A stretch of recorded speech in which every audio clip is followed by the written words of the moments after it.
किसान भाइयों नमस्कार। आज हम बात करेंगे तुरई की। अगर आप तुरई की खेती करना चाहते हैं, कम समय में ज़्यादा बेनिफिट ज़्यादा मुनाफा लेना चाहते हैं तो तुरई की खेती कर सकते हैं।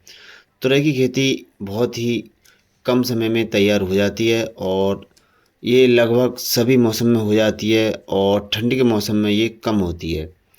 तो आज हम तुरई की खेती के बारे में जानकारी देंगे और विस्तार से आपको बताएंगे कैसे करना है। तो तुरई की खेती भारत में लोकप्रिय मानी जाती है और इसका जो समय रहता है वो किस समय इसकी बोई जाती है तो उसके बारे में हम बताने वाले हैं। तो आज इसके बारे में फुल चर्चा करेंगे। तो तुरई की खेती के लिए जलवायु और भूमि की सबसे पहले हम चर्चा करते हैं।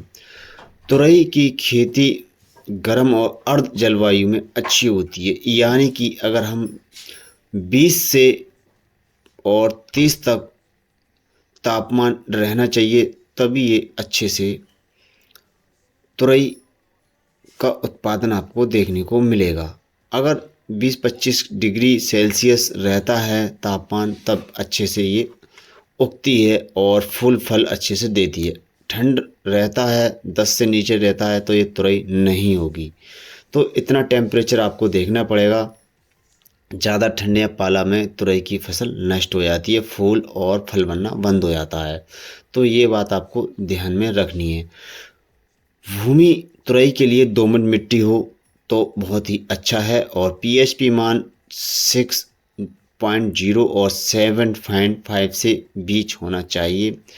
और सबसे मेन बात ये, अगर आप ये पहाड़ पर लगा रहे हो यानी कि बांस पे लगा रहे हो तुरई, तो दिक्कत वाली बात नहीं रहती है। नहीं, अगर आप नीचे लगाते हो खारों पर तो ये फल में गलन और पत्ते पर गलन वाली बीमारी देखने को मिलती है। और अगर हम पहाड़ पे लगाते हैं तो बहुत ही अच्छा इसमें फल आता है, सीधा आता है और अच्छे से बिक्री में भी जाता है और लॉन्ग टाइम के लिए भी चलता है। तो पहाड़ पे अगर आपकी व्यवस्था है तो पहाड़ पे लगाएं, अगर नहीं है तो आप गोला खार बनाकर खार में लगा सकते हैं। बहुत जल्दी ये उत्पादन देना चालू कर देती है तुरई। तुरई की हम कुछ किस्मों के बारे में बताएंगे जो कि ज़्यादातर किसान भाई हैं वो लगाते रहते हैं। और जो आपकी नया ब्रांड कोई आता है तो वो संपर्क कर सकते हैं शॉप पर जाकर। जो ज़्यादातर लगाई जाती है किसान भाइयों, वो मैं आपको यहाँ पे कुछ किस्मों के बारे में, कुछ कंपनी और बीजों के बारे में यहाँ पे जानकारी दे देता हूँ। जैसे पूसा नस्दार है और पूसा चिकनी है और अर्का सम्राट है और काशी हरी तिमा है। यानी 4 वैरायटी मैंने आपको ये बताई हैं। ये बहुत ही ज़्यादा किसान भाई पसंद करते हैं और अपने खेतों में ये लगाते हैं। तो तुरई की खेती आप करने की सोच रहे हैं तो ये 4 प्रजाति के बीज में से कोई एक बीज सेलेक्ट करके मार्केट से ला सकते हैं, ऑनलाइन मंगा सकते हैं। इनसे भी अच्छा कोई और बीज भी संपर्क कर सकते हैं और नियर बाई अपने बीज भंडार पे जाके। आगे की हम बात करते हैं बुवाई का समय। तो तुरई की बुवाई के लिए गर्मी और वर्षा ऋतु में सबसे उपयोग समय रहता है, यानी कि गर्मियों में तो कभी भी लगा सकते हैं और बारिश में ये लगा सकते हैं। थोड़ी दिक्कत जो आती है वो ठंड के मौसम में देखने को मिलती है। तो गर्मियों में बुवाई का जो समय रहता है फरवरी से अप्रैल और वर्षा में जो समय रहता है वो जून से जुलाई के बीच। वर्षा में अगर आप लगाने की कोशिश कर रहे हैं, सोच रहे हैं, तो ध्यान रहे गोला बना के ना लगाएं, क्योंकि पानी भर जाता है उसमें। अगर आपका खेत इस टाइप का हो जैसे कि पानी नहीं भरता हो, पानी भरा और निकल जाता है तो लगा लें। अगर ऐसा है कि आप पानी भरा रहता है आपके खेत में तो तुरई नष्ट हो जाएगी, फूल फल सारे नष्ट हो जाएंगे। तो इसलिए बांस की पाड़ लगाकर उस पर लगानी चाहिए तो आपको बेनिफिट मिलेगा, नहीं तो आप इसमें घाटा में चले जाएंगे। तुरई की बुवाई की विधि, सबसे पहले आपको जो बीज है वो पानी में भिगो दें और 24 घंटे के लिए भिगो दें। उसके बाद बीज उपचार के लिए कार्बोंडाइजियम या थायरम का उपयोग करें, यानी कि जो बीज है उसमें दवाई लगा दें ताकि जब ज़मीन में बीज जाएगा तो अच्छे से कोई भी कीड़ा मकोड़ा जो होता है वो उस पर नष्ट अटैक नहीं करेगा और आपका बीज अच्छे से अंकुर देगा और अच्छे से जमाम लेगा। तो इसलिए जो दवाई या बीज में ज़रूर मिलानी चाहिए, नहीं तो कुछ बीज नहीं जमते हैं, तो वो इसी वजह से नहीं जमते हैं क्योंकि ज़मीन के अंदर कुछ कीड़े होते हैं, वो भी उसे खा जाते हैं। तो ध्यान रहे, पहले वो पानी में भिगो लें, जब जमाव ले लेगा अच्छे से, वो फूल जाएगा तो उसके बाद उस पे दवाई लगाएं, उसके बाद उसे जमाने का तरीका आगे हम बता देते हैं।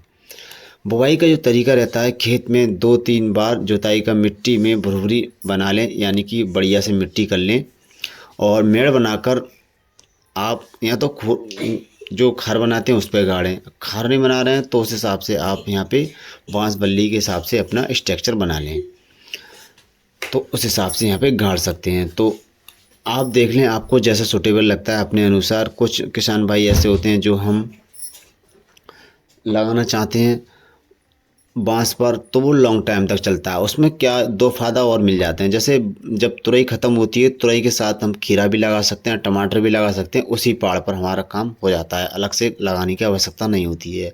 अगर हम गोला या खार बनाकर मेड़ बनाकर लगाते हैं तो उसमें वही नष्ट हो जाता है, उसी में वही ख़त्म हो जाता है, दूसरी फसल हम लगा सकते हैं जोत कर। तो उस हिसाब से अपना देख लें। सिंचाई की हम बात करें तो सिंचाई गर्मियों में 4 से 5 दिन और वर्षा के मौसम में अपने अनुसार देख लें। अगर जब वर्षा नहीं पड़ रही तो लगाएं, वर्षा पड़ रही है तो ज़रूरत वहाँ पे पड़ती नहीं है। पानी का जमाव ना होने दें, पानी भरे नहीं खेत के अंदर, नहीं तो फल और पत्ते हैं वो सड़ने लगते हैं।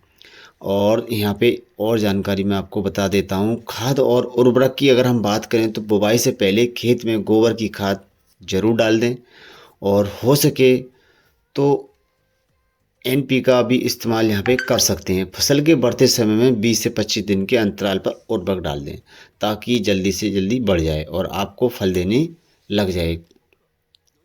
तुरई की देखभाल के लिए आपको बहुत ही समय समय पर खेत की निराई और गुड़ाई आपको कर लेनी है, जिससे कि आपको पता चलता रहेगा कि फल हमारा कैसा चल रहा है, पेड़ हमारा कैसा चल रहा है, उस पर कोई फंगीसाइड वगैरह, पत्ते पे कोई कीड़ा वगैरह तो नहीं आ रहा है, इस तरह का हम कर सकते हैं।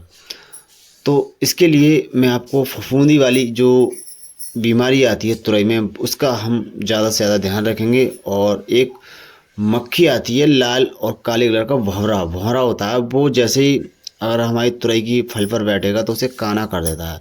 उसका हमें बहुत विशेष ध्यान रखना है, जो कि हमें उसका स्प्रे करना है। सबसे ज़्यादा जो बीमारी आती है वो यही आती है, भौरा वाली। जैविक कीटनाशक या नीम तेल छिड़काव कर सकते हैं आप इसमें, और अपने अनुसार भी इसमें कर सकते हैं। फसल को रोग मुक्त करने के लिए फसल चक्र अपनाएं। और तुरई की कटाई और उपज, यानी कि तुरई जो है वो 40 से 45 दिन के अंदर पहली तुराई हो जाती है, यानी कि तुराई करने लायक हो जाती है। और बाकी अगर हम बात करें तो कभी कभी थोड़ा बीज के अनुसार जो आप ब्रांडेड बीज लगाते हैं उसमें कभी जल्दी कभी थोड़ा लेट हो जाता है। और सभी का समय लगभग 50 दिन में कोई सी भी तुरई लगा लो टूट जाएगी गारंटी से। फलों का मुलायम अवस्था में तोड़ें, यानी कि पक जाए उस अवस्था में तोड़ें, बीज के हिसाब से ही तोड़ लें। समय पर कटाई न करने पर फल सख्त हो जाते हैं, यानी कि जब फल तैयार हो तो उसे तोड़ें, ये नहीं कि उसे थोड़ा मोटा रखें। मोटा ना, तुरई मार्केट के हिसाब से ले आनी है तो मार्केट में हमारी बिक्री भी तो हो जाए, उस हिसाब से हमें रखना होता है। सही समय पर देखभाल करते रहें और उस हिसाब से हमें माल भी देती ही रहेगी तुरई। तुरई बहुत अच्छा है, तुरई काफ़ी महंगी भी मार्केट में रहती है। तुरई की खेती के काफ़ी हमें फ़ायदा देखने को मिलते हैं और आप देख सकते हैं किसान भाइयों, इस तरह से आप एक तुरई की खेती कर सकते हैं अच्छे से। ध्यान रखने वाली मैंने आपको कुछ इम्पोर्टेंट बातें बताई हैं, वो आप यहाँ पे रख सकते हैं। और एक तुरई एक ऐसी चीज़ है जो जल्दी फसल तैयार हो जाती है और बिक्री के लिए भी तैयार हो जाती है। एक चीज़ और, अभी जनवरी चल रहा है, जनवरी में अगर आप अभी पॉट डाल देते हो और अगौती तुरई लगा देते हैं तो आपकी कुछ ज़्यादा ही बेनिफिट आपको यहाँ पे देखने को मिलेगा, क्योंकि पहले फर्स्ट टाइम में आपको काफ़ी महंगा रेट देखने को मिलता है। जो किसान भाई फरवरी की लास्ट में लगाते हैं तो वो उन्हें इतना रेट नहीं मिलता है। अगर किसी के पास खेत खाली है या फिर खेत खाली होगा जैसे गेहूं कटने के बाद, तो उस हिसाब से अपना कलम तैयार कर लें तो अच्छा रहेगा और कुछ महंगा आपको भाव मिल सकता है। तो ये कुछ आज तुरई के बारे में मैंने जानकारी दी, बाकी आपको मिलती हैं अगली वीडियो में।